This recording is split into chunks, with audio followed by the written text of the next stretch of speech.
Olá, aqui é o Eric, arqueiro, escritor e caçador de Leviatãs. Antes de começar o audiobook, eu gostaria de agradecer a todos que me apoiaram pelo Apoia-se ou algum outro método. Muito obrigado mesmo. Isso vai me possibilitar a dedicar mais tempo para produzir os audiobooks. Se você ainda não está apoiando, peço que cogite em apoiar o canal. Não precisa ser muita coisa. Se cada um ouvindo esse audiobook doar R$2, já poderei me dedicar mais e mais ao trabalho e quem sabe até expandir esse projeto mais para frente. Bom, acho que já falei demais, então bora para o audiobook. Nome da obra: O Cálculo Econômico sob o Socialismo. Autor: Ludwig von Mises. Introdução de Ludwig von Mises. Existem muitos socialistas que jamais estudaram de uma forma ou de outra os problemas da ciência econômica e que jamais fizeram qualquer tentativa de formar claramente algum conceito sobre as condições que determinam a natureza da sociedade humana. E existem outros que examinaram profundamente a história econômica do passado e do presente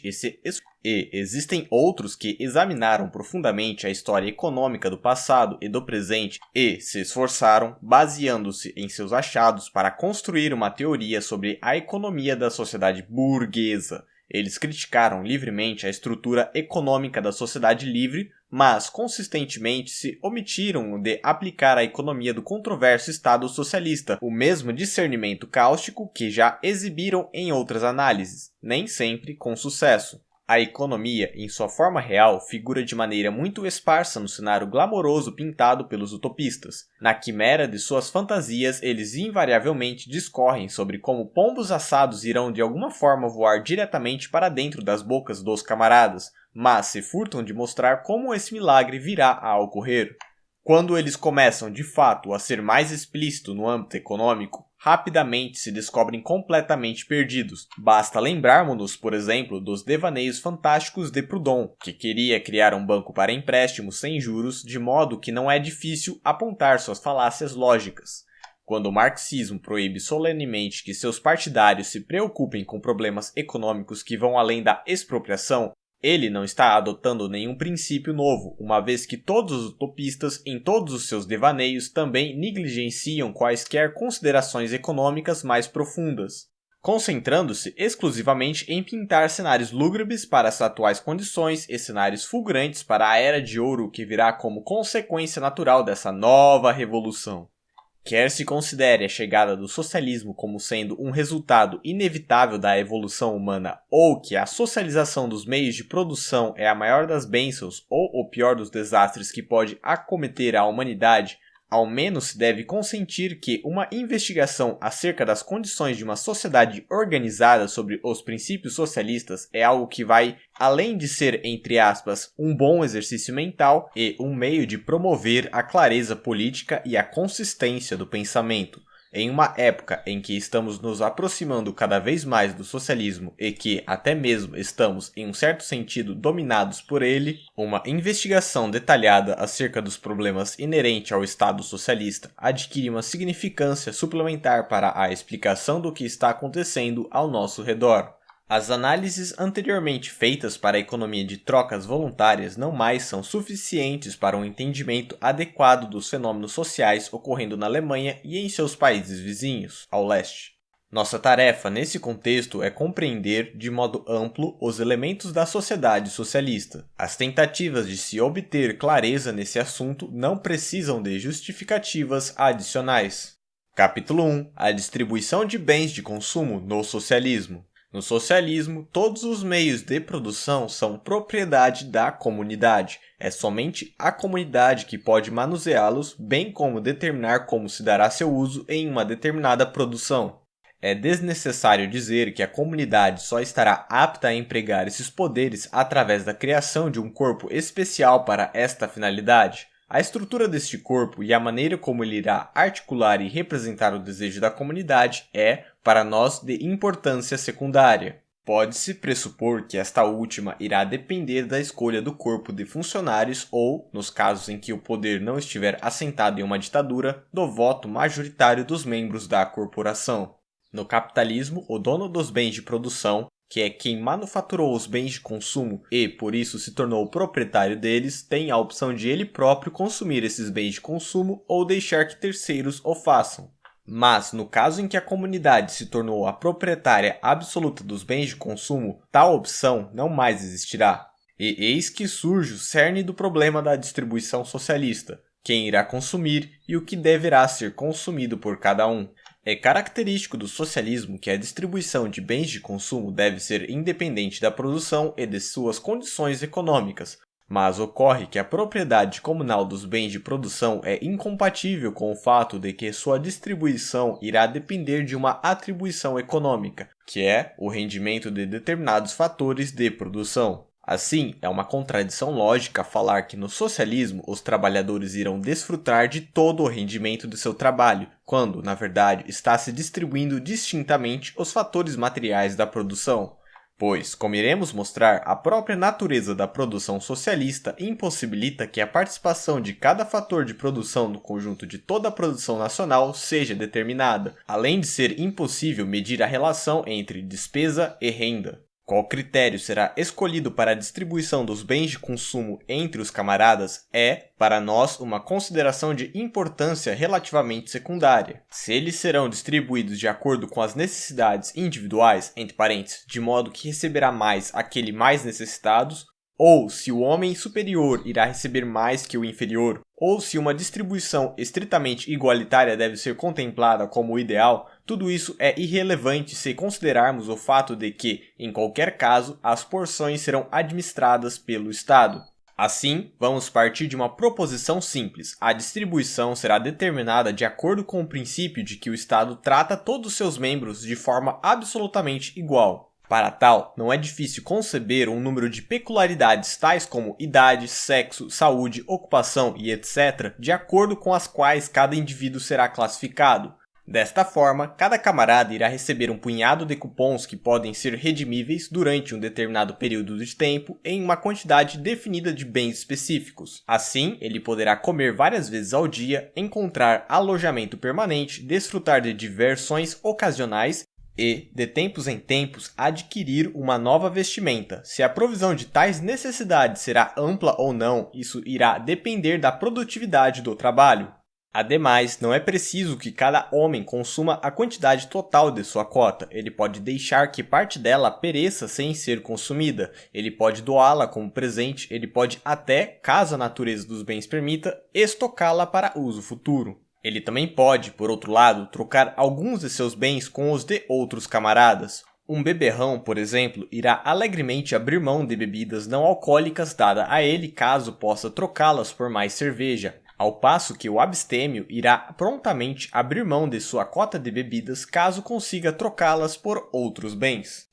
O amante das artes estará disposto a ceder suas entradas de cinema caso possa trocá-las pela oportunidade de ouvir música boa, ao passo que o filisteu certamente estará pronto para trocar suas entradas para exposições artísticas por divertimentos que sejam mais fáceis de entender. Todas essas pessoas irão aceitar de bom grado qualquer troca, mas o material dessas trocas será sempre um só: bens de consumo.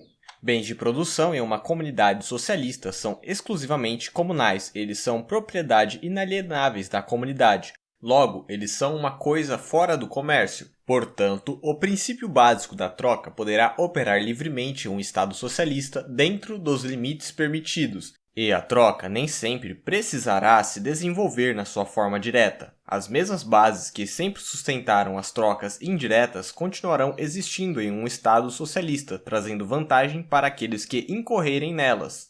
Donde se segue que o Estado socialista também irá permitir o uso de um meio de troca universal, isto é, o dinheiro. Sua função será fundamentalmente a mesma, tanto na sociedade socialista quanto na competitiva. Em ambas, ele serve como meio universal de troca. No entanto, a significância do dinheiro em uma sociedade em que os meios de troca de produção são controlados pelo Estado será diferente daquela em que os meios de produção são propriedade privada. Com efeito, a significância será incomparavelmente menor, uma vez que o material disponível para troca será mais limitado, já que as trocas estarão confinadas apenas aos bens de consumo.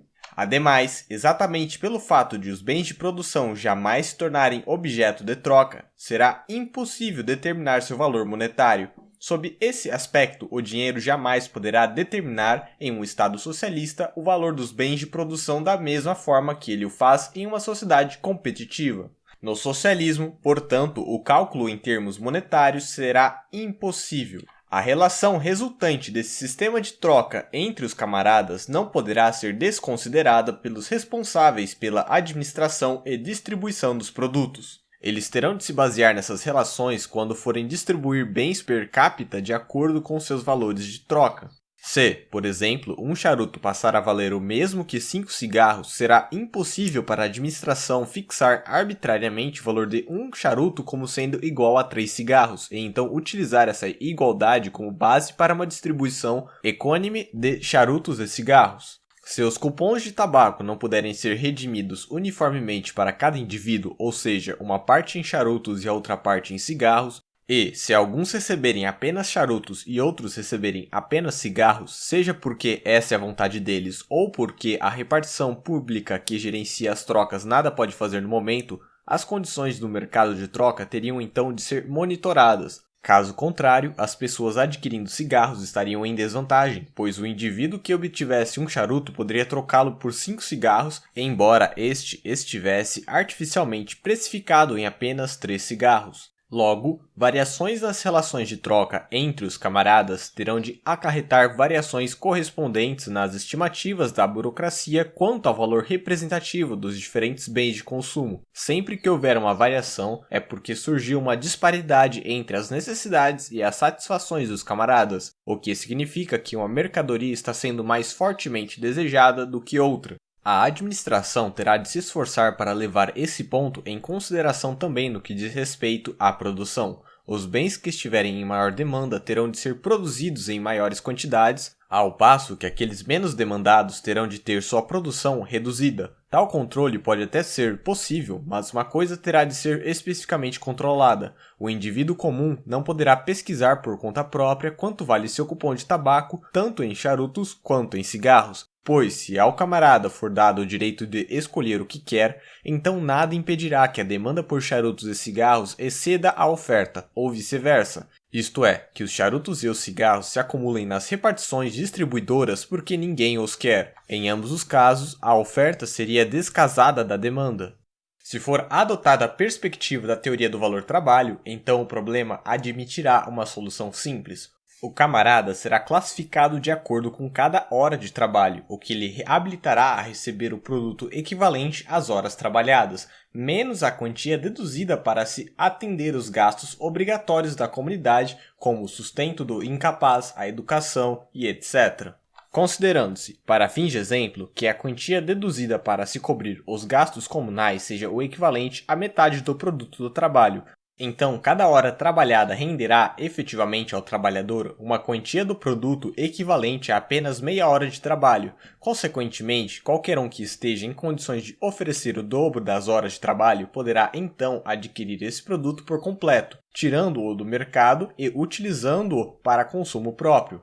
Para deixar nosso problema mais claro, seria melhor se assumíssemos que o Estado impõe efetivamente o imposto sobre a renda dos trabalhadores. Desta forma, cada hora gasta a mais de trabalho daria a esse trabalhador o direito de obter para si uma quantia maior do bem produzido. Entretanto, essa maneira de regular a distribuição seria obviamente impraticável, uma vez que o trabalho não é uma quantidade uniforme e homogênea.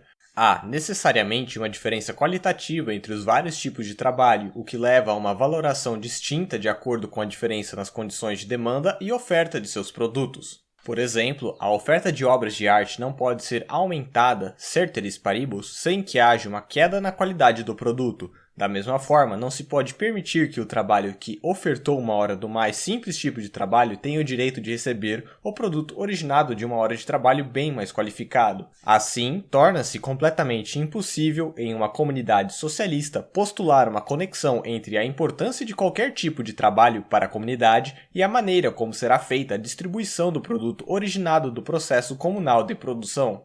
A remuneração de mão de obra não pode se dar de outra forma que não seja arbitrária. Ela não poderá se basear na valoração econômica do produto, como ocorre em uma sociedade competitiva, onde os meios de produção estão em mãos privadas, pois, como vimos, qualquer valoração desse tipo é impossível em uma comunidade socialista. A realidade econômica impõe limites claros ao poder que a comunidade tem para fixar a remuneração do trabalho arbitrariamente. Em nenhuma circunstância, a soma gasta com os salários poderá exceder a renda em qualquer período do tempo.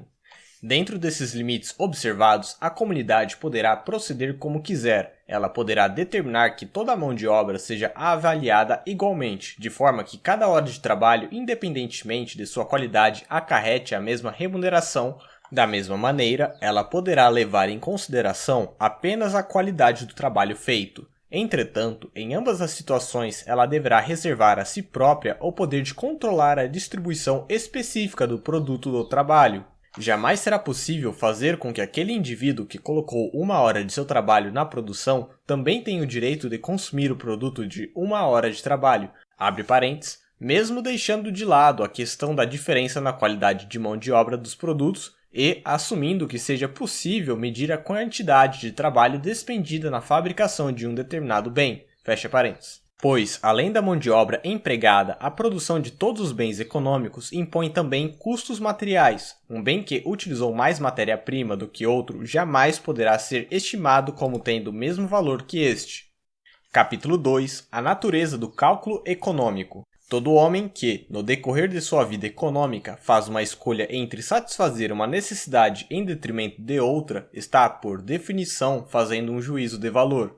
Tais juízos de valor, assim que formulados, incluem inicialmente apenas a satisfação da necessidade em si, e, só após isso, é que o indivíduo irá recuar e começar a refletir mais objetivamente nos meios para se atingir tal objetivo, começando com os bens de ordem mais baixa e, então, indo em direção aos bens de ordem mais alta.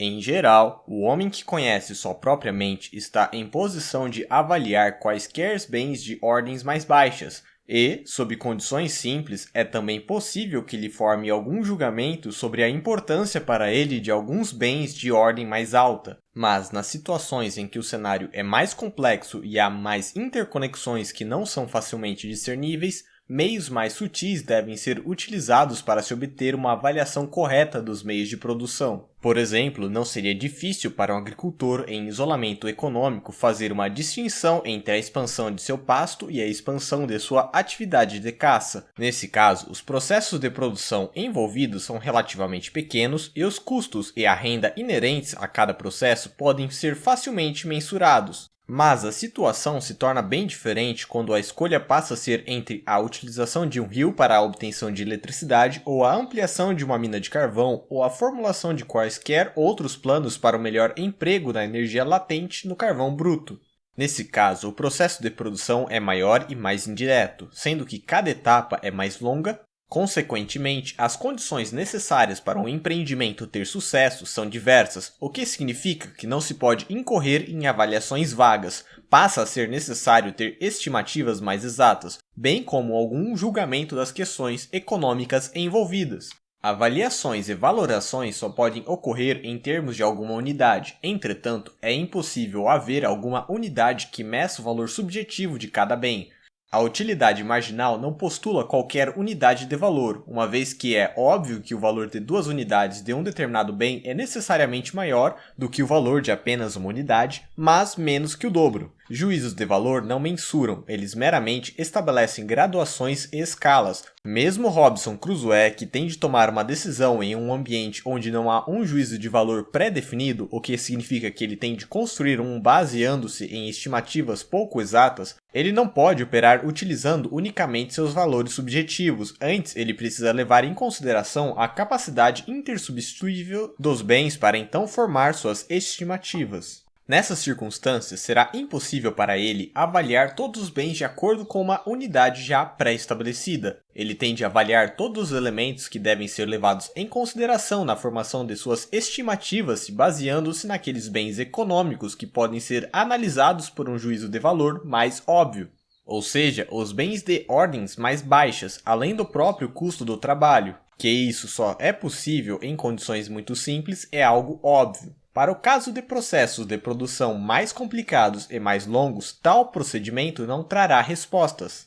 Em uma economia de trocas voluntárias, a unidade comum de cálculo econômico é representada pelo valor objetivo de troca das mercadorias. Isso gera uma vantagem tripla. Em primeiro lugar, passa a ser possível basear o cálculo econômico de acordo com as valorações de todos os participantes da troca. O valor subjetivo que um dado bem tem para uma pessoa é um fenômeno puramente individual e, portanto, não pode ser imediatamente comparado ao valor subjetivo que esse mesmo bem tem para as outras pessoas. Isso só se torna possível quando se utiliza valores de troca, os quais surgem naturalmente da interação das valorações subjetivas de todos os indivíduos que participam da troca. O valor subjetivo que um dado bem tem para uma pessoa é um fenômeno puramente individual e, portanto, não pode ser imediatamente comparado ao valor subjetivo que esse mesmo bem tem para as outras pessoas. Isso só se torna possível quando se utiliza valores de troca, os quais surgem naturalmente da interação das valorizações subjetivas de todos os indivíduos que participam da troca. Nesse caso, o cálculo baseado nos valores de troca fornece um controle sobre o método mais apropriado de se empregar os bens. Qualquer um que deseje fazer cálculos relacionados a algum complicado processo de produção irá imediatamente perceber se está agindo de maneira mais econômica que os concorrentes ou não, se ele descobrir, por meio das relações de troca predominantes no mercado, que não será capaz de produzir lucrativamente. Isso significa que outros estão sabendo melhor como fazer um uso mais adequado desses bens de ordem alta. Por último, utilizar os valores de troca para se fazer cálculos econômicos é o que possibilita avaliar os bens de acordo com uma unidade de conta definida. E, para esse propósito, dado que os bens são mutuamente substituíveis de acordo com as relações de troca predominantes no mercado, qualquer bem existente pode ser escolhido. Em uma economia monetária, esse bem escolhido é o dinheiro. O cálculo monetário tem seus limites. O dinheiro não é um parâmetro de valor, tampouco de preço. Valores e preços são meramente representados pelo dinheiro. O dinheiro transmite o valor, mas ele não mensura o valor. Não há uma medida para um valor econômico. Não há uma maneira objetiva de se medir um valor subjetivo. O dinheiro é um bem econômico e, como tal, não possui um valor estável, como tem sido ingênua e erroneamente assumido.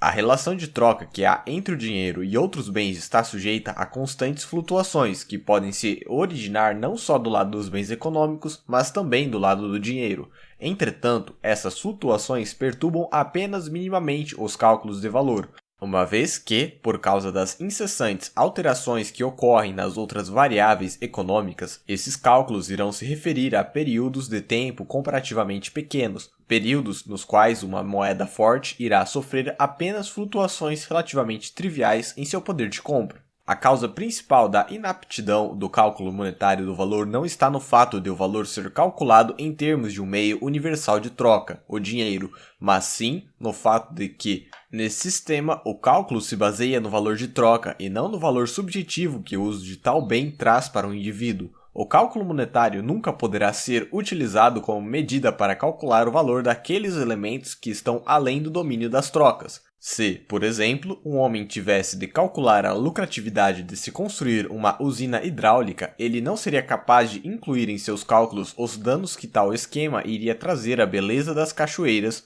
O que ele poderia fazer seria prestar atenção à diminuição que poderia haver no fluxo de turistas ou coisas similares, os quais poderiam ser avaliados em termos monetários, e essas considerações poderiam acabar sendo um dos fatores que irão decidir se a construção deverá ser feita ou não. Convencionou-se denominar tais elementos como extra-econômicos. Isso talvez seja apropriado. Não estamos preocupados com disputas acerca de terminologias.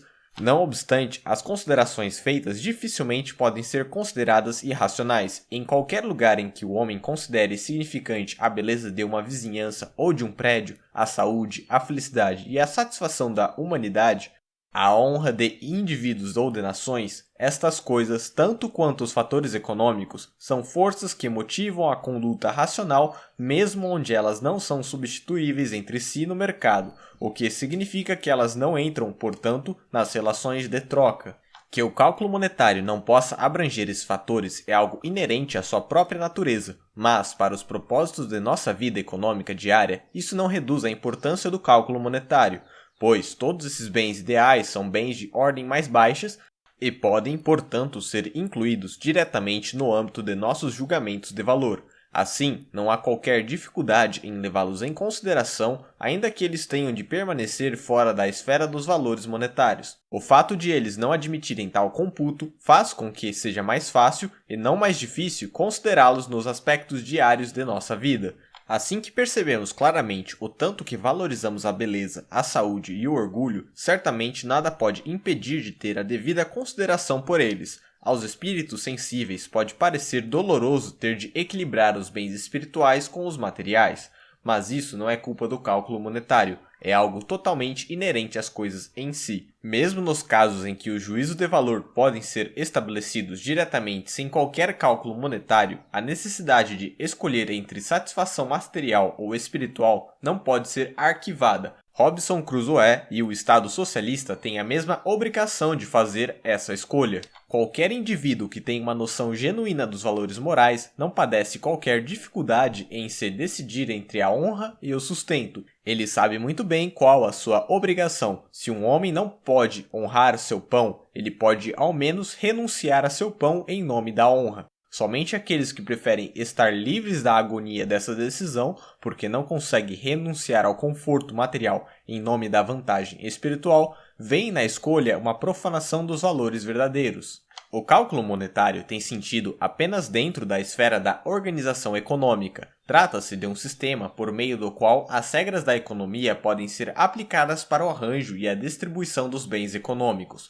Os bens econômicos apenas participam desse sistema em proporção ao grau em que podem ser trocados por dinheiro. Qualquer amplificação da esfera do cálculo monetário irá provocar equívocos. O cálculo monetário não pode ser considerado um padrão de medida para a avaliação de bens e não pode ser tratado em investigações históricas sobre o desenvolvimento das relações sociais. Ele não pode ser utilizado como um critério para a riqueza e a renda nacional e tampouco como um meio de mensurar o valor dos bens que estão fora da esfera de troca.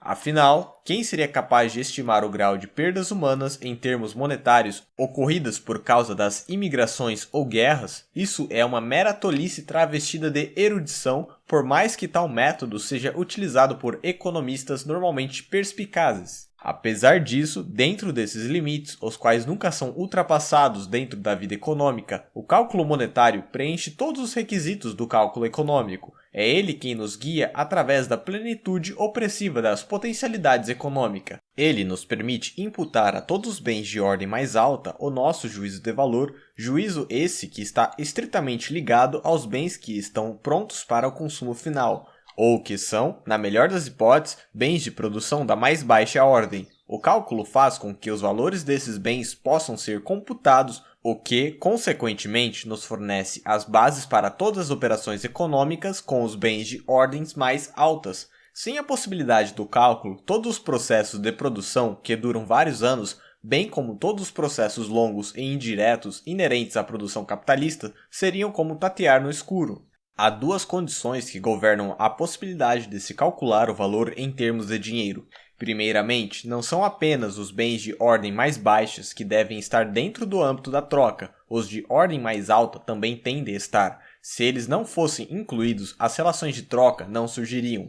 As considerações que predominam no caso em que Robinson Crusoe, em seus domínios e por meio de sua própria produção, pretende trocar trabalho e farinha por pão, são indistinguíveis daquelas que predominam quando ele está preparado para trocar pão por roupas no mercado aberto. Portanto, é de certa forma correto dizer que cada ação econômica, incluindo a própria produção de Robinson Crusoe, pode ser denominada de troca. Ademais, a mente de um só homem, por mais brilhante que seja, é incapaz de compreender a importância de qualquer um dos inúmeros bens de ordem mais alta. Nenhum homem pode jamais dominar todas as possibilidades de produção, que são inúmeras, de modo a estar apto a fazer juízos de valor diretamente evidentes, sem a ajuda de algum sistema de computação. Se distribuíssemos para alguns indivíduos os controles administrativos sobre os bens de toda uma comunidade, cujos homens que trabalham na produção desses bens estão também economicamente interessados neles, teríamos de ter algum tipo de divisão intelectual do trabalho,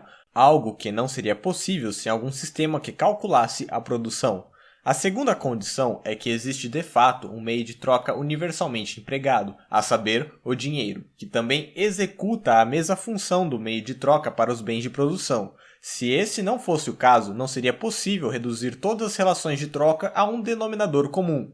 Somente sob condições muito simples é que a economia pode dispensar o cálculo monetário. Dentro dos limites estreitos de uma economia doméstica, por exemplo, na qual o pai pode supervisionar toda a conduta econômica, é possível determinar, mesmo sem fazer uso de auxílios avançados, qual a importância de algumas mudanças no processo de produção e, ainda assim, obter razoável precisão. Nesse caso, todo o processo se desenvolve sob um uso relativamente limitado do capital. Os processos indiretos de produção típicos do capitalismo, que se encaixam neste modelo, são muito poucos. Nesse caso, o que estaria sendo manufaturado seriam bens de consumo ou, no máximo, bens de uma ordem mais alta que estão muito próximo dos bens de consumo.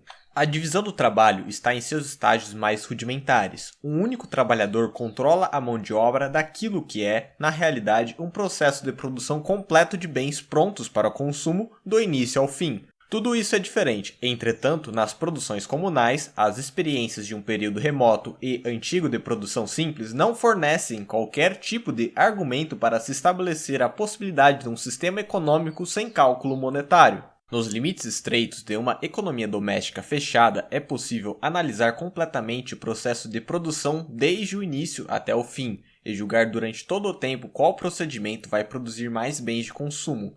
Isso, entretanto, deixa de ser possível nas circunstâncias incomparavelmente mais intrincadas da nossa economia social. Assim, é evidente que, mesmo em uma sociedade socialista, 100 mil litros de vinho são preferíveis a 80 mil litros de vinho, e não é difícil se decidir entre 100 mil litros de vinho ou 500 litros de azeite. Não é necessário sistema algum de cálculo para se estabelecer o seguinte fato. O elemento determinante é a mera vontade dos agentes econômicos envolvidos. Porém, uma vez que essa decisão tenha sido tomada, a verdadeira tarefa da orientação econômica racional está apenas começando, isto é, como colocar economicamente os meios a serviço dos fins. Isso só pode ser feito com algum tipo de cálculo econômico. A mente humana não é capaz de se orientar a si própria adequadamente ao longo de toda a atordoante massa de produtos intermediários, bem como dentre todas as potencialidades de produção sem tal ajuda. Ela simplesmente se quedaria perplexa ante os problemas de gerenciamento e ambientação. É uma ilusão imaginar que, em um Estado socialista, o cálculo in natura pode substituir o cálculo monetário. O cálculo in natura, em uma economia sem trocas, pode abranger somente os bens de consumo. Ele fracassa completamente quando tem de lidar com bens de ordem mais alta. E tão logo se abandone a ideia de preços monetários livremente estabelecidos para os bens de ordem mais alta, a racionalidade na produção se torna completamente impossível. Qualquer medida que nos afaste da propriedade privada dos meios de produção e do uso do dinheiro também nos afasta da racionalidade econômica. É fácil negligenciar este fato quando consideramos que o grau de socialismo genuíno à nossa volta constitui apenas uma ilha de socialismo em meio a uma sociedade com trocas monetárias e que ainda é uma sociedade livre até certo ponto. De certo modo, podemos concordar com a afirmação dos socialistas, afirmação essa que, em outros contextos, é totalmente insustentável e defendida apenas por motivos demagógicos. A afirmação de que a estatização de empresas não representam de fato o socialismo, uma vez que essas empresas são tão dependentes do sistema econômico e do livre mercado que as cercam, que não se poderia dizer que elas representam uma economia essencialmente socialista. Aperfeiçoamentos técnicos estão sendo introduzidos em empresas estatais porque tais aperfeiçoamentos foram adotados por empresas privadas similares, domésticas ou estrangeiras, com bons resultados, e também porque as indústrias privadas que produzem os materiais para esses aperfeiçoamentos fomentam sua introdução. Nessas empresas, as vantagens da reorganização podem ser verificadas porque elas operam dentro da esfera de uma sociedade baseada na propriedade privada dos meios de produção e no sistema monetário de trocas, sendo assim capazes de calcular e contabilizar. Essa situação, entretanto, não seria predominante no caso de empresas socialistas operando em um ambiente puramente socialista. Sem um cálculo econômico não pode existir uma economia, portanto, em um Estado socialista no qual o cálculo econômico é impossível, não pode existir, no sentido do termo, qualquer economia. Em questões triviais e secundárias, a conduta racional poderia ainda ser possível, mas, em termos gerais, seria impossível falar de produção racional. Não haveria meios de se determinar o que seria racional e, sendo assim, é óbvio que a produção jamais poderia ser guiada por meras considerações econômicas. O que isso significa? Além dos efeitos sobre a oferta de mercadorias, está muito claro. A conduta racional estaria completamente divorciada de seu âmbito apropriado.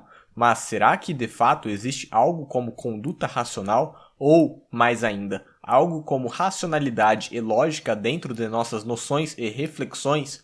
Historicamente, a racionalidade humana é um desenvolvimento da vida econômica. Poderia aquela prevalecer divorciada desta? Se tal evento acontecesse, como seria?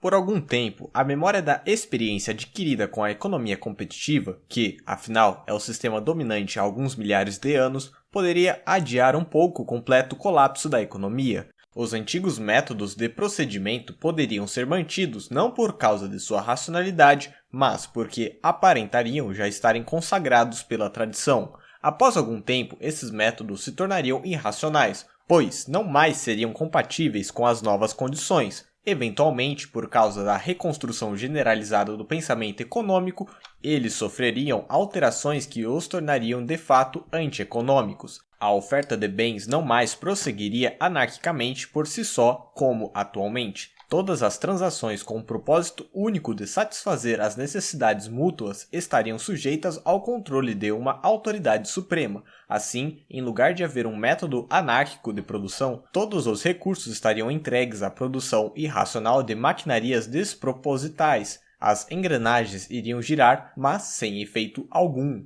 Pode-se antecipar qual será a natureza da futura sociedade socialista. Haverá centenas de milhares de fábricas em operação. Poucas estarão produzindo bens prontos para seu uso final. Na maioria dos casos, o que será manufaturado serão bens inacabados e bens de produção. Todas essas empresas serão interrelacionadas. Cada bem passará por uma série de estágios de produção antes de estar pronto para o uso. Entretanto, nesse ininterrupto, monótono e repetitivo processo, a administração estará sem quaisquer meios de avaliar a eficácia de sua produção. Ela nunca poderá determinar se um dado bem ficou ou não por um tempo desnecessariamente longo em sua linha de produção ou se houve desperdício de trabalho e materiais durante a manufatura. Ademais, como poderá ela determinar qual dos inúmeros métodos de produção é o mais lucrativo? Na melhor das hipóteses, ela poderá apenas comparar a qualidade e a quantidade do produto final produzido, mas, somente em casos extremamente raros, poderá comparar as despesas acarretadas pela produção.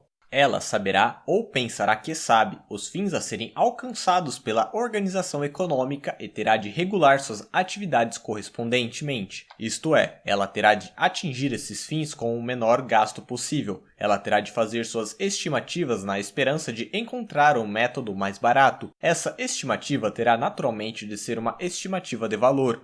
E a esta altura já está eminentemente claro, e não se faz necessário qualquer prova adicional, que tal estimativa não tem como ser de caráter técnico e tampouco pode se basear no valor objetivo do uso de bens e serviços. Por outro lado, no sistema econômico de propriedade privada dos meios de produção, o sistema de estimativa se dá pelo cálculo de valor, e este é necessariamente empregado por cada membro independentemente de uma sociedade. Todos participam desse processo em uma via de mão dupla, de um lado como consumidor, do outro como produtor. Como consumidor, o indivíduo estabelece uma escala de valoração para os bens que estão prontos para o consumo final. Como produtor, ele arranja os bens de ordem mais alta de modo a gerarem retorno possível na produção destes bens que os consumidores querem. Dessa forma, todos os bens de ordem mais alta são posicionados na escala de valoração de acordo com o estado atual das condições de produção e, de acordo também com as necessidades sociais. Através da interação desses dois processos de valoração, os meios serão capazes de reger tanto o consumo como a produção por todo o sistema econômico. Todo sistema de precificação é um sistema de graduações e tal sistema deriva do fato de que os homens sempre harmonizaram suas próprias necessidades com suas estimativas acerca dos fatos econômicos. Tudo isso está necessariamente ausente em um Estado socialista. A administração pode até saber exatamente quais bens são os mais urgentemente necessitados, mas esse é somente um dos dois pré-requisitos necessários para o cálculo econômico.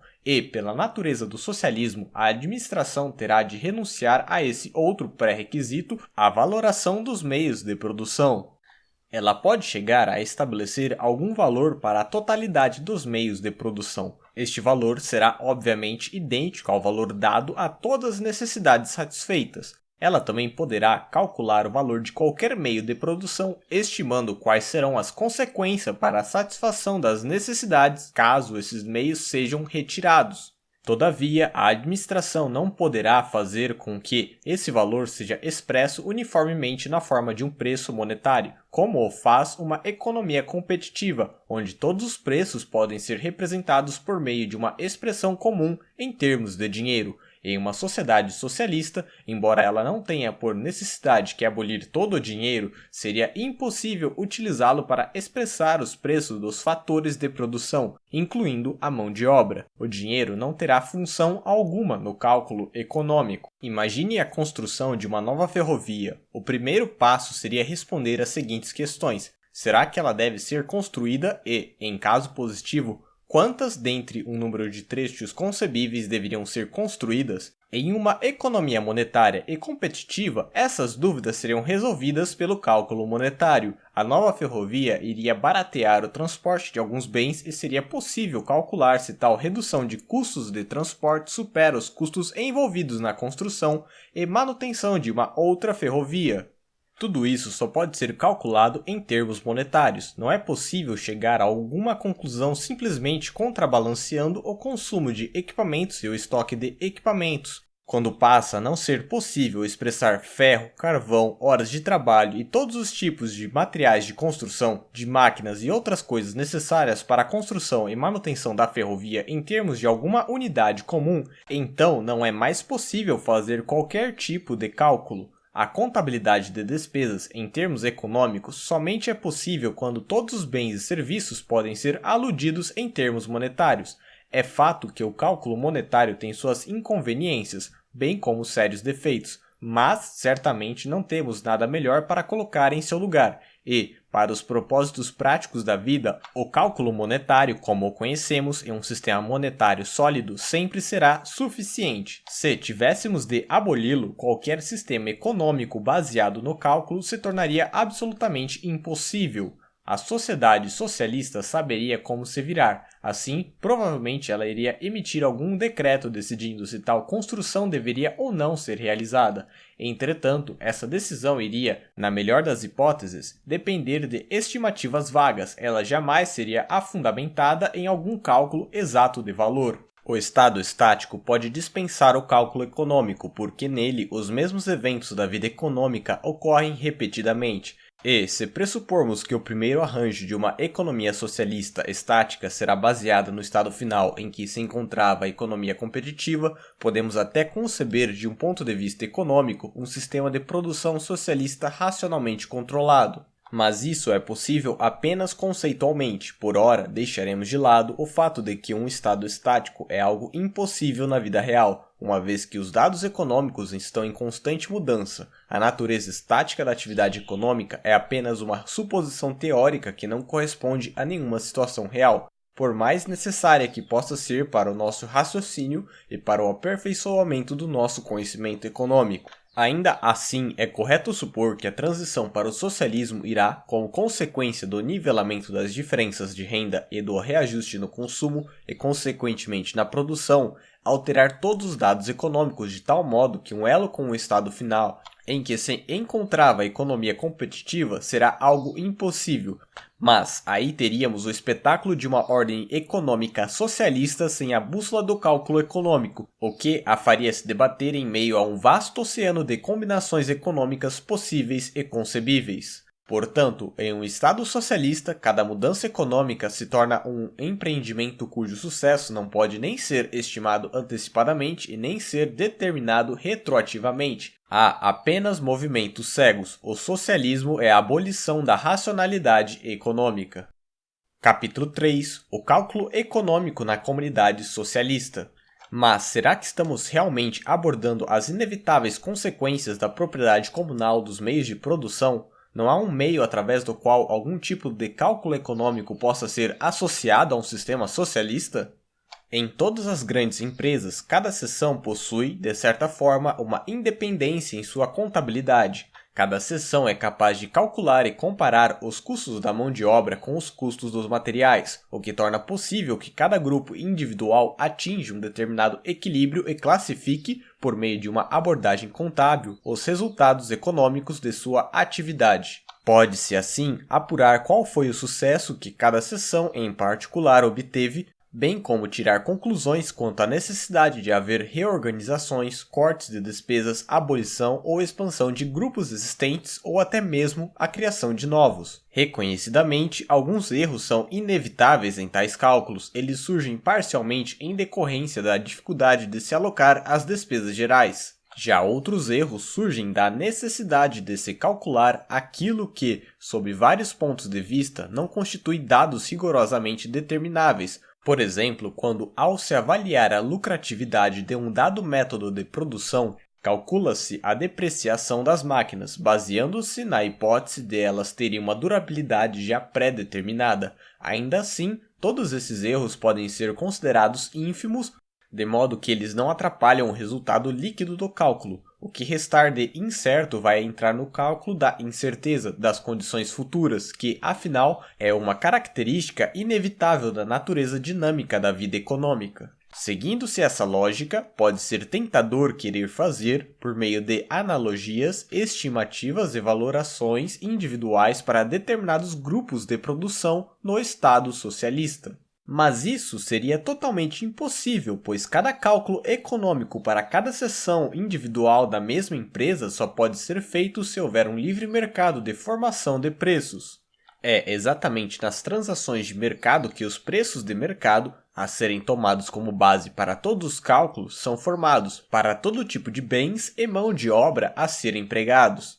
Onde não há um livre mercado, não há mecanismos de preço, e sem um mecanismo de preço é impossível haver cálculo econômico. Alguns podem imaginar que é impossível uma situação na qual a troca entre determinados ramos de negócio seja permitida a fim de se obter o mecanismo que determina as relações de troca, entre parentes preços e, com isso, criar uma base para o cálculo econômico mesmo na comunidade socialista. Dentro da estrutura de uma economia uniforme, na qual não há propriedade privada dos meios de produção, cada grupo trabalhista é constituído de maneira independente. Porém, todos continuam subjugados e tendo de se comportar de acordo com as diretivas expedidas pelo Supremo Conselho Econômico. Não obstante, cada grupo trabalhista iria ofertar serviços e bens materiais ao outro grupo somente em troca de algum pagamento que teria de ser feito utilizando-se o meio geral de troca. A grosso modo, quando se fala da completa socialização da economia, é dessa maneira que algumas pessoas imaginam como seria a organização da gerência socialista dos negócios. Mas ainda não chegamos ao ponto crucial. Relações de troca entre bens de produção somente podem ser estabelecidas se estiverem baseadas na propriedade dos meios de produção. Quando o sindicato dos carvoeiros fornece carvão ao sindicato dos metalúrgicos, nenhum preço pode ser formado, exceto se ambos os sindicatos forem os donos dos meios de produção empregados em seus respectivos negócios. Isso não seria um socialismo, mas sim um sindicalismo ou um capitalismo trabalhista. Para aqueles teóricos socialistas que se fundamentam na teoria do valor-trabalho, o problema, obviamente, é realmente muito simples. Segundo Engels, citação, então logo a sociedade se aposse dos meios de produção e ponha-os a produzir em sua forma diretamente socializada, o trabalho de cada indivíduo, por mais diferente que sua utilidade específica possa ser, se transforma a priori e diretamente em trabalho social. A quantidade de trabalho social investida em um produto não precisará, a partir de então, ser estabelecida indiretamente. A experiência diária imediatamente nos dirá quanto será necessário na média. A sociedade pode simplesmente calcular quantas horas de trabalho são empregadas em uma máquina a vapor na colheita de um determinado volume de cereais em 100 jardas de linho de uma dada qualidade. Certamente, a sociedade também terá de saber quanto trabalho será necessário para produzir qualquer bem de consumo. Ela terá de arranjar seu plano de produção de acordo com a disponibilidade de seus meios de produção e, é claro, a força de trabalho cai nessa categoria. As utilidades dos vários bens de consumo ponderadas entre si em relação à quantidade de trabalho requerida para produzi-las irão, em última instância, determinar o plano. O povo irá simplificar tudo sem a mediação do famigerado valor. Fim da citação. Não é nossa tarefa aqui reafirmar as objeções críticas à teoria do valor-trabalho. Neste ponto, elas podem nos interessar apenas na medida em que nos permitem julgar a possibilidade de fazer do trabalho a base dos cálculos econômicos em uma comunidade socialista. À primeira vista, o cálculo em termos do trabalho também leva em consideração as condições naturais, isto é, não humanas, da produção. A lei dos retornos decrescentes já está incluída no conceito marxista do tempo de trabalho socialmente necessário, uma vez que as variações das condições natural de produção alteram o cálculo do trabalho. Por exemplo, se a demanda por uma mercadoria aumentar e isso consequentemente fizer com que recursos naturais piores tenham de ser explorados, então o tempo médio do trabalho socialmente necessário para a produção de uma unidade irá aumentar também. Se recursos naturais mais favoráveis forem descobertos, a quantidade de trabalho socialmente necessário irá diminuir. Essa consideração acerca das condições naturais de produção somente será válida se puder ser refletida na quantidade de trabalho socialmente necessário. Mas é nesse aspecto que a valoração em termos do trabalho se mostra inadequada. Ela não leva em conta o emprego dos fatores materiais de produção. Suponhamos que a quantidade de tempo de trabalho socialmente necessário requerido para a produção de duas mercadorias, P e Q, seja de 10 horas cada. Além disso, além do trabalho requerido, a produção tanto de P quanto de Q exige o uso da matéria-prima A, sendo que uma unidade desta é produzida em uma hora de trabalho socialmente necessário. 2 unidades de A e 8 horas de trabalho são utilizadas na produção de P, e uma unidade de A e 9 horas de trabalho são utilizadas na produção de Q. Em termos de trabalho, P e Q parecem ser equivalentes, mas não são. Em termos de valor, P vale mais do que Q. Somente essa última desigualdade corresponde à essência e ao propósito do cálculo econômico. É verdade que este excedente, o fato de P valer mais do que Q, de acordo com o cálculo de valor, é um substrato material fornecido pela natureza sem qualquer adição humana. Ainda assim, o fato de tal bem existir apenas em quantidade não abundantes, o que necessariamente obriga a um uso mais frugal, tem de ser levado em conta de uma forma ou de outra no cálculo do valor. O segundo defeito do cálculo em termos de trabalho é que tal método ignora as diferentes qualidades do trabalho. Para Marx, todo trabalho humano é economicamente do mesmo tipo, pois ele é sempre o dispêndio produtivo do cérebro, dos músculos, dos nervos e das mãos humanas. Citação: o trabalho qualificado nada mais é do que um trabalho simples, que foi intensificado ou mesmo multiplicado. No entanto, uma quantidade pequena de trabalho qualificado é igual a uma quantidade grande de trabalho simples. A experiência mostra que o trabalho qualificado sempre poderá ser traduzido em termos de trabalho simples. Não importa que uma dada mercadoria seja o produto do trabalho mais altamente capacitado, seu valor sempre poderá ser equiparado ao valor daquela que é produto de um trabalho simples, de modo que ela representa meramente uma quantia definida de trabalho simples.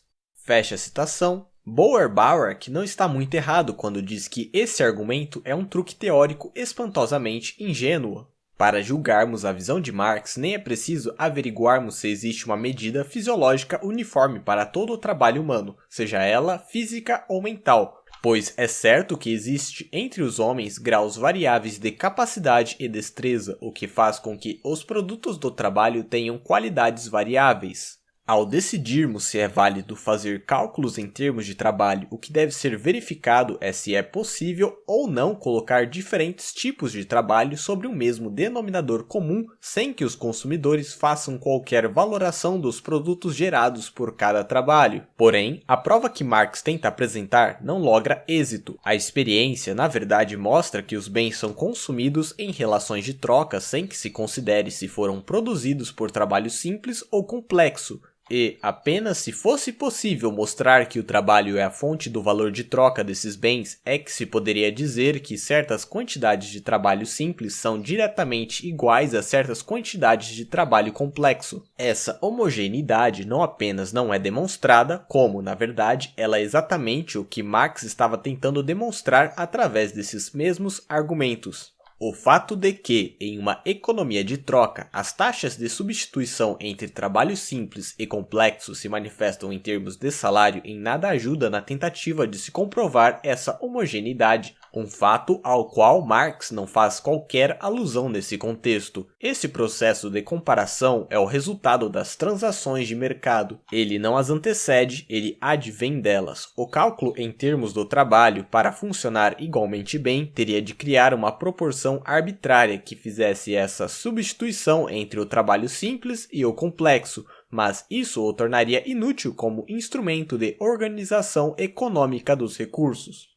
Há muito se supunha que a teoria do valor-trabalho era indispensável ao socialismo, e que ela fornecia uma necessária base ética para a exigência da socialização dos meios de produção. Agora já sabemos o erro que isso representa. Embora a maioria dos defensores do socialismo tenha empregado essa concepção errônea, inclusive Marx, que, conquanto tenha adotado fundamentalmente outra visão, não estava completamente livre daquela. Já está claro que os clamores políticos pela implantação da produção socializada não requerem e nem podem obter o suporte da teoria do valor-trabalho. Outras pessoas que tenham ideias diferentes quanto à natureza e origem do valor econômico também podem ser socialistas em seus sentimentos. Entretanto, a teoria do valor-trabalho é inerentemente necessária aos defensores do modo socialista de produção de uma maneira que não é exatamente a imaginada. Em uma economia socialista, a produção só poderá parecer racionalmente realizável se fizer uso de uma unidade de valor objetivamente reconhecível, a qual iria permitir o cálculo econômico em uma economia em que nem o dinheiro e nem as trocas estariam presentes,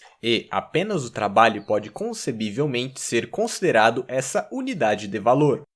Capítulo 4 – Responsabilidade e iniciativa em empresas comunais. O problema da responsabilidade e da iniciativa em empresas socialistas é estritamente ligado ao problema do cálculo econômico. Trata-se de um fato universalmente aceito que a exclusão da livre iniciativa e da responsabilidade individual, das quais depende o sucesso das empresas privadas, constitui a mais séria ameaça à organização econômica socialista. Grande parte dos socialistas silenciosamente ignora esse problema. Já outros acreditam que podem responder a este desafio fazendo uma alusão aos direitos executivos das empresas. Não obstante o fato de eles, os diretores executivos, não serem realmente os proprietários dos meios de produção, as empresas sob seu comando prosperam. Logo, argumentam os socialistas, se a sociedade, em vez de os acionistas da empresa, se tornar a proprietária dos meios de produção, então nada terá se alterado.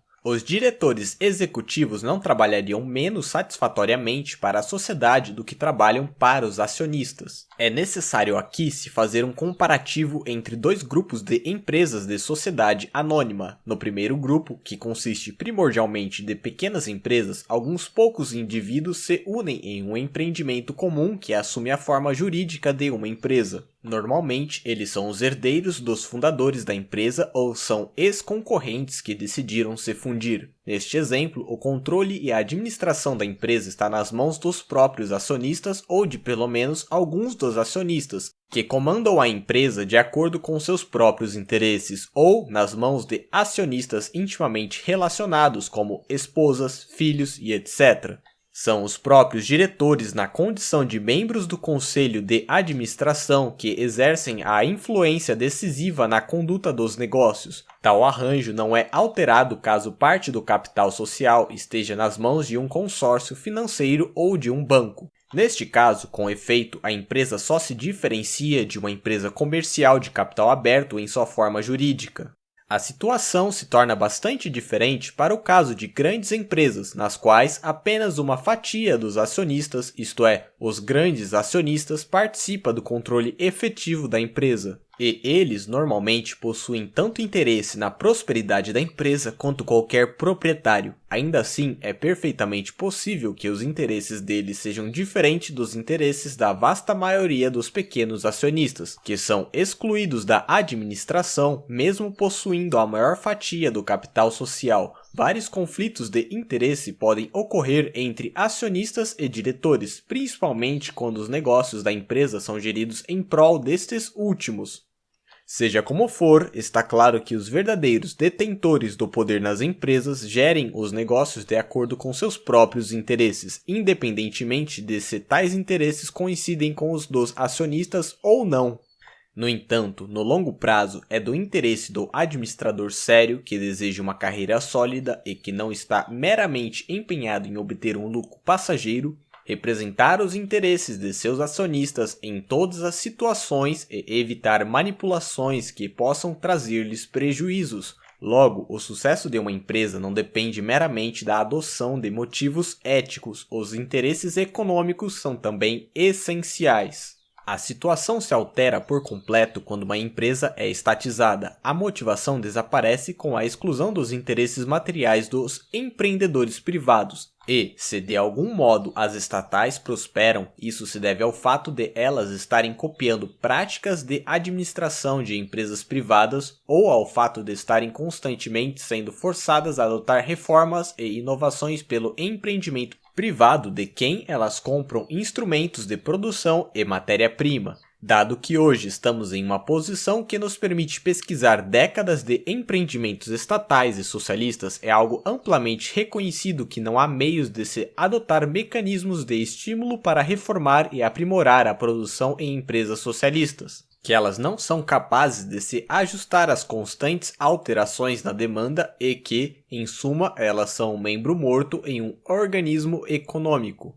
Todas as tentativas de dar vida a elas até hoje têm sido em vão. Suponha-se que uma reforma no sistema de remuneração poderia alcançar o objetivo desejado. Se os administradores destas empresas estivessem interessados nos seus rendimentos, imaginava-se que eles então estariam em uma posição comparável àquela do administrador de grandes empresas. Esse foi um erro fatal. Os administradores de grandes empresas estão ligados aos interesses das empresas que eles administram de uma maneira totalmente diferente daquela que impera em empresas estatais. Eles ou já são proprietários de uma considerável fatia das ações da empresa ou esperam se tornar no devido tempo. Ademais, eles estão na posição de obter lucros por meios de especulações das ações da empresa. Eles têm a perspectiva de legar seus cargos ou, ao menos, parte de sua influência para seus herdeiros. O tipo de administrador responsável pelo sucesso de empresas de sociedade anônima não se assemelha em nada ao de um complacente diretor executivo semelhante a um funcionário público em sua mentalidade e experiência. Ao contrário, tal administrador é necessariamente um gerente profissional, um empreendedor e homem de negócios que está lá ele próprio na condição de acionista interessado no bem-estar da empresa, e é exatamente esse tipo de administrador que toda estatização tem o objetivo de excluir. Em um contexto socialista, de nada adianta recorrer a esses argumentos para garantir que uma ordem econômica construída sobre fundamentos socialistas terá sucesso. Todos os sistemas socialistas, inclusive aquele de Karl Marx e seus apoiadores ortodoxos, partem da suposição de que, em uma sociedade socialista, um conflito entre os interesses do indivíduo e do coletivo jamais poderá surgir. Todos irão agir com total interesse em dar o seu melhor, pois ele participa da produção de toda a atividade econômica. A óbvia objeção de que o indivíduo está muito pouco preocupado em determinar se ele próprio é diligente e entusiástico e que é da maior importância para ele que todos os outros o sejam é algo completamente ignorado por eles. Quando muito, é insuficientemente abordado. Eles acreditam que pode construir uma economia socialista tendo por base apenas o imperativo categórico. O quão suave é a intenção deles em proceder desta maneira foi bem explicitado por Kautsky quando ele diz: se o socialismo é uma necessidade social, então é a natureza humana e não o socialismo quem deve se reajustar às necessidades caso os dois venham a colidir. Isso nada mais é do que uma absoluta quimera.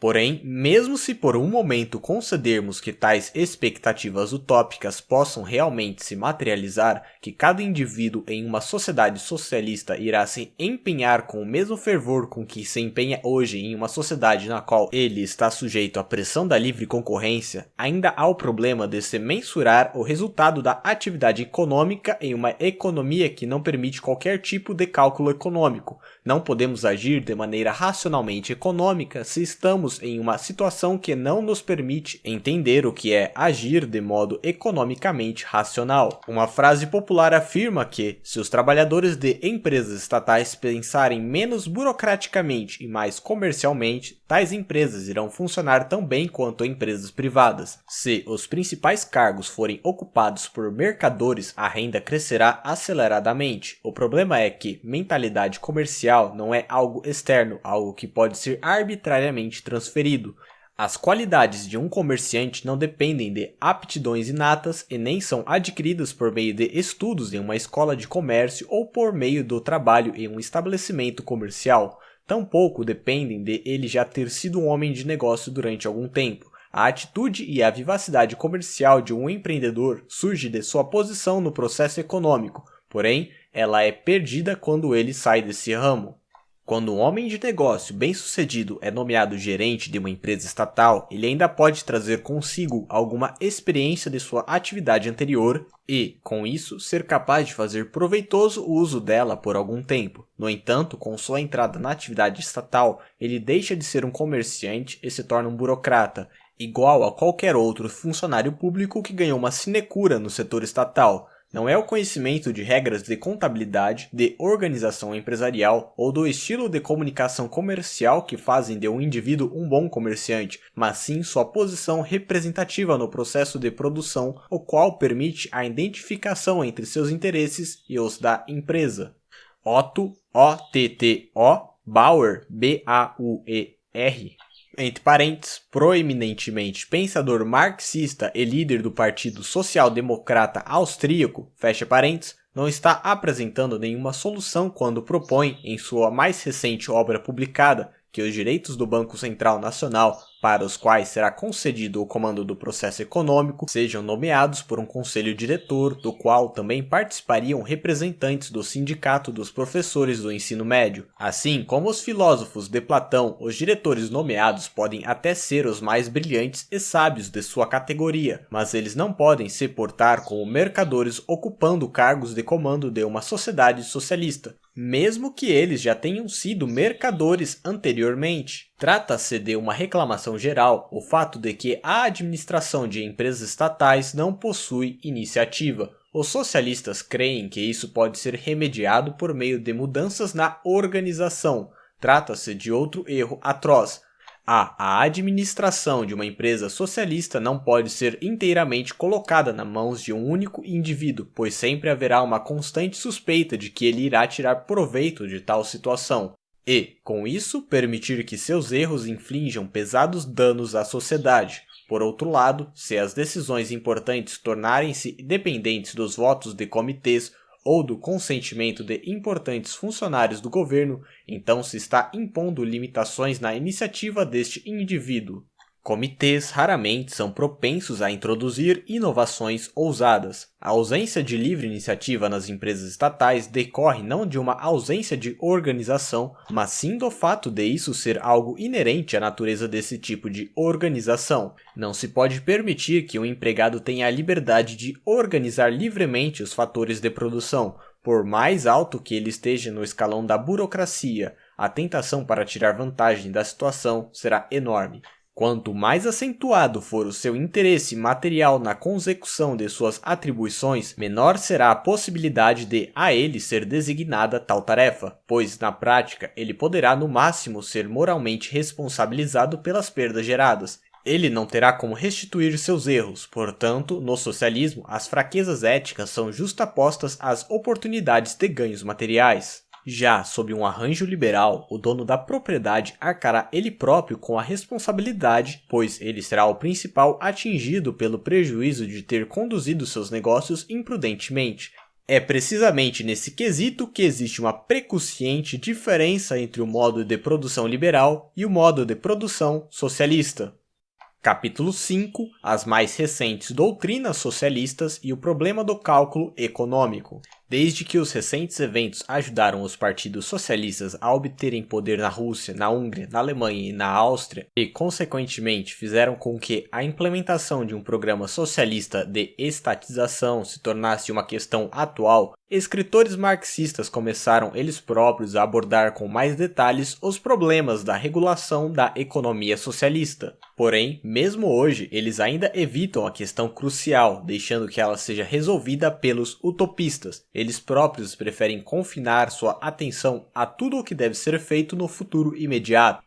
E é isso que eles sempre fizeram, estão eternamente elaborando programas sobre o caminho para o socialismo e não sobre o socialismo em si próprio. A única conclusão possível a ser obtida desses escritos é que tais escritores não estão sequer conscientes do problema maior, que é exatamente o problema do cálculo econômico em uma sociedade socialista.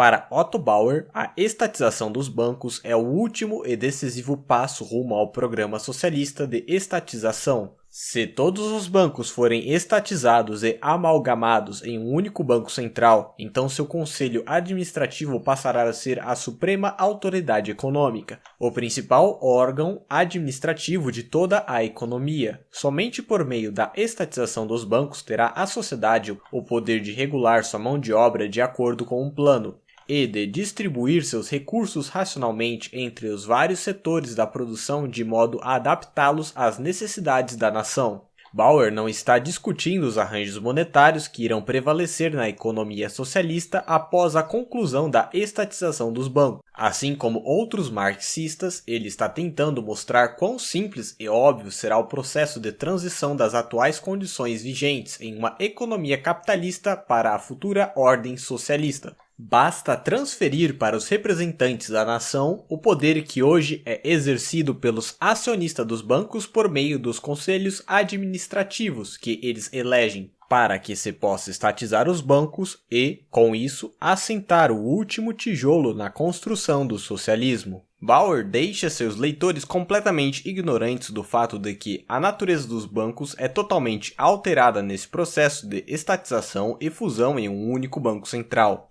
Assim que os bancos se fundirem em um único banco, toda a essência será inteiramente transformada. Eles passarão a poder emitir crédito sem qualquer restrição. Consequentemente, o sistema monetário como conhecemos hoje desaparecerá por completo.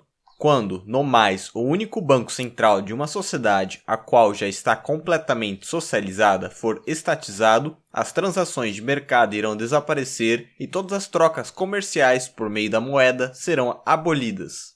Ao mesmo tempo, o banco deixa de ser um banco e suas funções específicas são extintas, pois não mais há lugar para ele nesta sociedade. Pode até ser que o nome banco seja mantido, que o Supremo Conselho Econômico da Economia Socialista passa a ser chamado de Conselho de Diretores do Banco e que eles façam suas reuniões em um edifício anteriormente ocupado por um banco, mas ele não mais é um banco. Ele não cumpre nenhuma daquelas funções que um banco realiza em um sistema econômico baseado em propriedade privada dos meios de produção e no uso de um meio geral de troca, o dinheiro. Ele não mais distribui qualquer tipo de crédito, pois uma sociedade socialista faz com que o crédito inevitavelmente se torne impossível.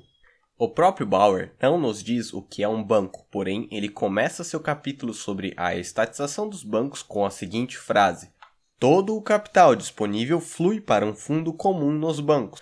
Como marxista, não deveria ele suscitar a pergunta sobre quais serão as atividades dos bancos após a abolição do capitalismo?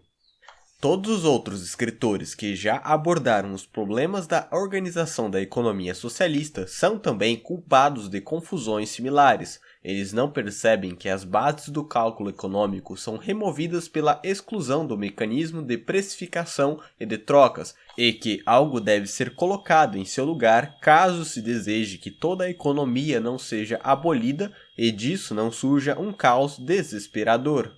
As pessoas acreditam que instituições socialistas irão se desenvolver sem dificuldades e sem grandes cerimônias a partir das instituições de uma economia capitalista, mas isso em absoluto irá ocorrer. E tudo se torna ainda mais grotesco quando se fala dos bancos, gerenciamento de bancos e etc. em uma economia socialista.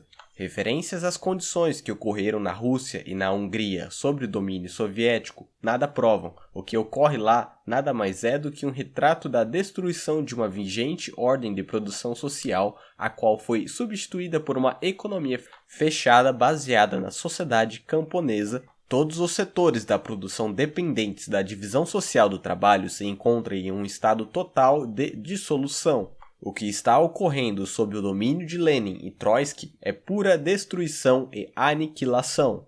Se, como asseguram os liberais, o socialismo inevitavelmente deixa tais consequências em seu rastro, ou se, como respondem os socialistas, tais consequências são apenas resultado do fato de que a República Soviética está sendo atacada de fora, é uma questão que para nós não tem importância dentro do contexto aqui abordado.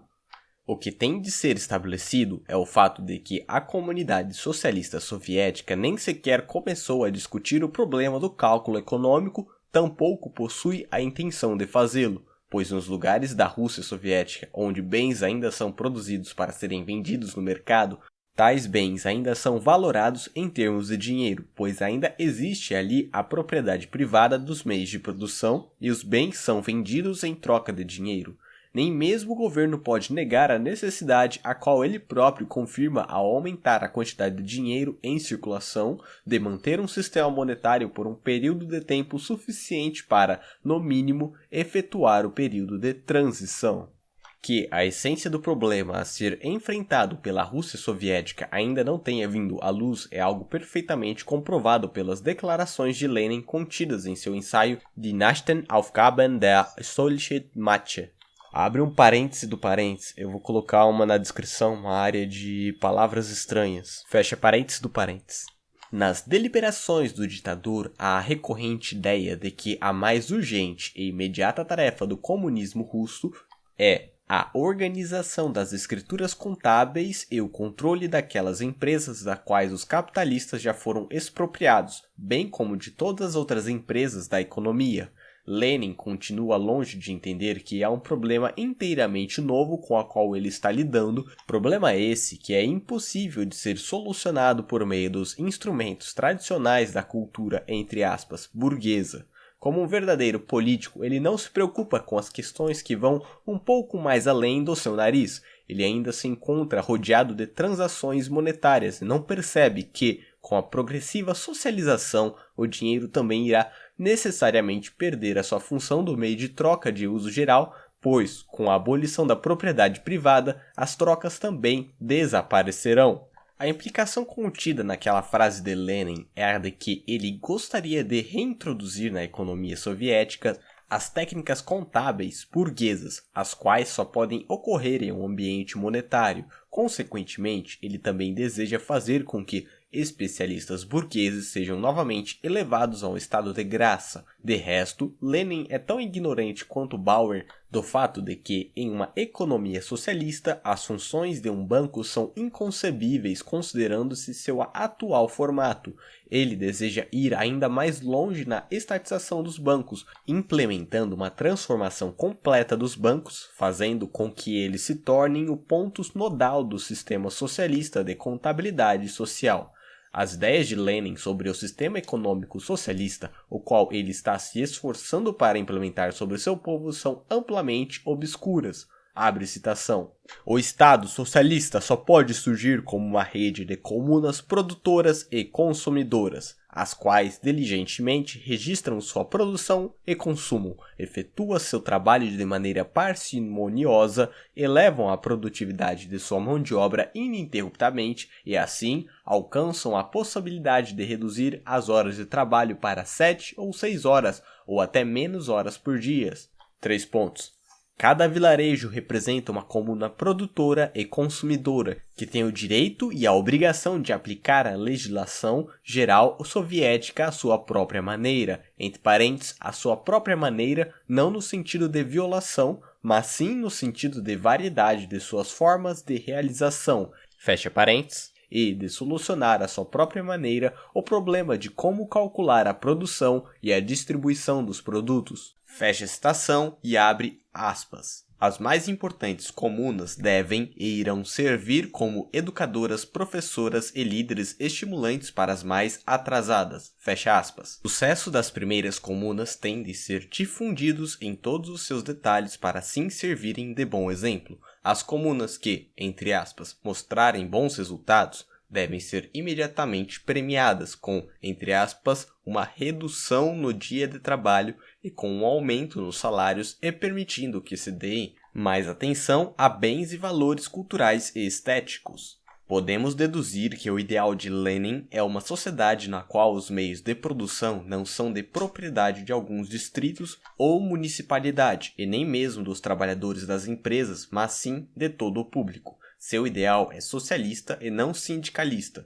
Tal contradição não precisa ser especialmente enfatizada para um marxista como Lenin, afinal, tal programa, embora não seja estranho para o Lenin terrorista, é bastante estranho para o Lenin estadista, que é o líder da revolução sindicalista camponesa russa. No entanto, por ora, estamos nos concentrando no escritor Lenin e podemos considerar suas ideais separadamente, sem nos deixarmos afetar pelo retrato da fria realidade.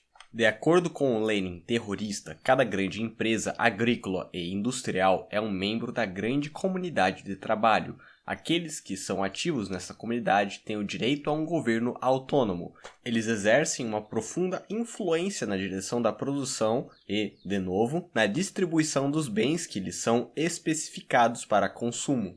No entanto, dado que a mão de obra é propriedade de toda a sociedade e como seu produto também pertence à sociedade, a consequência é que os trabalhadores não controlam sua distribuição. Logo, a pergunta torna-se inevitável. Como o cálculo econômico será feito em uma comunidade socialista organizada desta forma? Lenin nos fornece uma resposta totalmente inadequada ao apelar novamente às estatísticas. Abre citação. Temos de levar as estatísticas às massas e torná-la popular, de modo que a população ativa irá gradualmente aprender por conta própria a perceber quanto e qual tipo de trabalho tem de ser realizado, e quanto e qual tipo de recreação deve ser implementado, de modo que a comparação dos resultados industriais das comunas individuais se torne objeto de educação e interesse geral. Fecha citação. Baseando-se nestas escassas alusões, é impossível concluir o que Lenin entende por estatística e tampouco se ele está pensando em uma computação monetária ou in natura. Em todo caso, temos de voltar ao que já foi dito sobre a impossibilidade de se determinar preços monetários dos bens de produção em uma economia socialista e sobre as dificuldades que impedem a valoração in natura. A estatística só seria aplicável ao cálculo econômico se ela pudesse ir além do cálculo in natura, cuja inadequação a esse propósito já foi demonstrada. Ela é naturalmente impossível de ser utilizada onde nenhuma relação de troca entre bens no processo de transação comercial é formada. Conclusão. Os defensores de um sistema socialista de produção alegam preferência por tal sistema em decorrência de sua suposta maior racionalidade em relação a uma economia constituída de forma a depender da propriedade privada dos meios de produção. Dentro do arcabouço do presente ensaio, não é necessário levar em consideração essa opinião, uma vez que ela recai na afirmação de que a atividade econômica racional necessariamente não pode ser perfeita, pois existem determinadas forças que impedem tal consumação, Consequentemente, devemos nos concentrar apenas nas razões técnicas e econômicas dessa opinião. Os seguidores desta doutrina possuem uma confusa concepção da racionalidade técnica, a qual é vista como a antítese da racionalidade econômica, sobre a qual eles também não são muito claros. Eles têm o hábito de ignorar o fato de que toda a racionalidade técnica da produção é idêntica a um baixo nível de gastos específicos no processo de produção. Eles ignoram o fato de que o cálculo técnico não é suficiente para descobrir o grau de conveniência geral e teleológica de um evento, que ele só pode qualificar eventos individuais de acordo com a significância destes, mas que ele jamais pode nos guiar naqueles julgamentos que são exigidos pelo sistema econômico como um todo. É somente em decorrência do fato de que considerações técnicas podem ser baseadas na lucratividade que podemos esperar a dificuldade que surge da complexidade das relações entre, de um lado, o poderoso sistema de produção vigente e, do outro, a demanda e a eficiência de empresas e unidades econômicas. Da mesma forma, é somente por causa de considerações técnicas para com a lucratividade que podemos obter o retrato completo da situação em sua totalidade, algo essencial para uma atividade econômica racional. As teorias socialistas são dominadas por uma confusa concepção quanto à primazia do valor objetivo. Com efeito, no que tange à administração da economia, o valor objetivo irá adquirir significância para a economia somente por meio da influência que lhe deriva do valor subjetivo, o qual determina as relações de troca de bens econômicos. Uma segunda ideia confusa é, inexplicavelmente, incluído nessa primeira. A oposição entre o juízo de valor pessoal que um observador faz em relação à utilidade de determinados bens e o juízo de valor que todas as outras pessoas que participam nas transações econômicas também fazem desses bens.